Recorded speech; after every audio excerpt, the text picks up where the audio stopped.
नमस्कार दोस्तों। आज हम बात करने वाले हैं अरावली पर्वतमाला की, जो आजकल खबरों में है। कोर्ट ने भी नई परिभाषा दी है और लोग पूछ रहे हैं कि अरावली काटने से विकास होगा या विनाश। इस वीडियो में जानेंगे अरावली क्या है, कहां कहां फैली है, अभी क्या विवाद हुआ है, कोर्ट ने क्या कहा है और इसके क्या फायदे और नुकसान हैं। वीडियो पूरा देखिए और चैनल पर नए हैं तो सब्सक्राइब करना ना भूलें। सबसे पहले बात करते हैं अरावली पर्वतमाला क्या है। अरावली पर्वतमाला भारत की सबसे पुरानी पर्वत श्रृंखला है। वैज्ञानिकों के अनुसार इसकी उम्र 3 अरब साल तक मानी जाती है। यह हिमालय से भी बहुत पहले बनी थी, इसलिए इसे भारत की भूवैज्ञानिक धरोहर कहा जाता है। अरावली पर्वतमाला कहाँ स्थित है? अरावली पर्वतमाला लगभग 700 से 800 किलोमीटर लंबी है, जो राजस्थान में 500 से 600 किलोमीटर के हिस्से में उपलब्ध है, जो पूरी अरावली का 80% हिस्सा है। यह अरावली पर्वतमाला गुजरात, राजस्थान, हरियाणा और दिल्ली में से होकर गुजरती है। राजस्थान में यह सबसे ज्यादा है उदयपुर, राजसमंद, अलवर, जयपुर, सीकर जैसे जिलों में।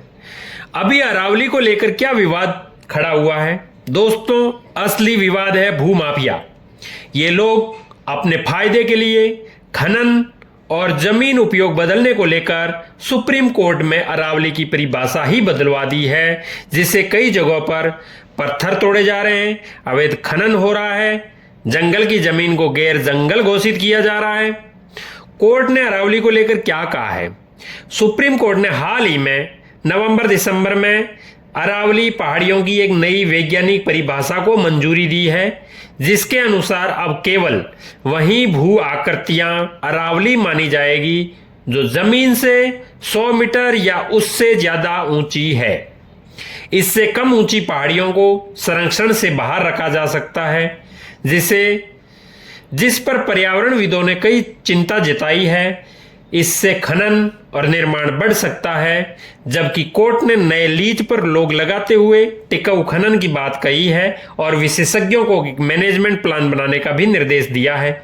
अरावली राजस्थान में सबसे ज्यादा भाग में है, जो पूरी अरावली का 80% हिस्सा है। उसमें से भी 100 मीटर ऊंचे पहाड़ मात्र 20% ही है।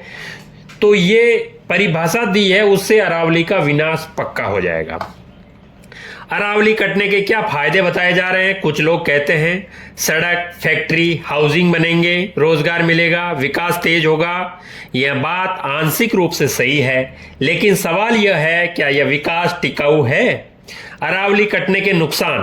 अरावली कटने से तापमान बढ़ेगा, भूजल स्तर नीचे जाएगा, राजस्थान की रेत दिल्ली तक पहुंचेगी। जो पूर्वी राजस्थान इतना हरा भरा दिखता है, वहां भी रेगिस्तान हो जाएगा, जंगल और वन्य जीव खत्म हो जाएंगे।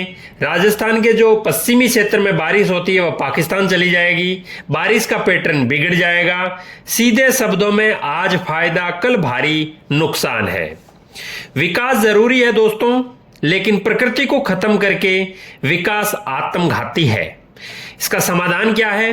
नियंत्रित विकास, सख्त निगरानी, अवैध खनन पर पूरी रोक, अरावली को इको सेंसिटिव जोन घोषित करना। अरावली सिर्फ पहाड़ नहीं है दोस्तों, यह हमारी हवा, पानी और भविष्य की सुरक्षा ढाल है। अरावली दिल्ली एनसीआर को रेगिस्तान बनाने से बचाती है, भूजल रिचार्ज का बड़ा स्रोत है, बारिश में महत्वपूर्ण भूमिका निभाती है। पूर्वी राजस्थान आज जो अपना इतना हरा भरा दिखता है, वो इसी की देन है। यदि अरावली नहीं होगी तो पूर्वी राजस्थान बंजर हो जाएगा, वहां पे रेगिस्तान हो जाएगा। अगर आज इसे नहीं बचाया तो आने वाली पीढ़ियां हम पर थूकेगी, और यदि आज हम बचा लेते हैं इसको, तो आने वाली पीढ़ियां हमें धन्यवाद देगी। अगर आपको यह वीडियो जानकारी पूर्ण लगा हो तो लाइक, शेयर, सब्सक्राइब जरूर करें। कमेंट में बताएं आप विकास के साथ पर्यावरण बचाने के पक्ष में है या नहीं। धन्यवाद। जय श्री राम, जय श्री राम।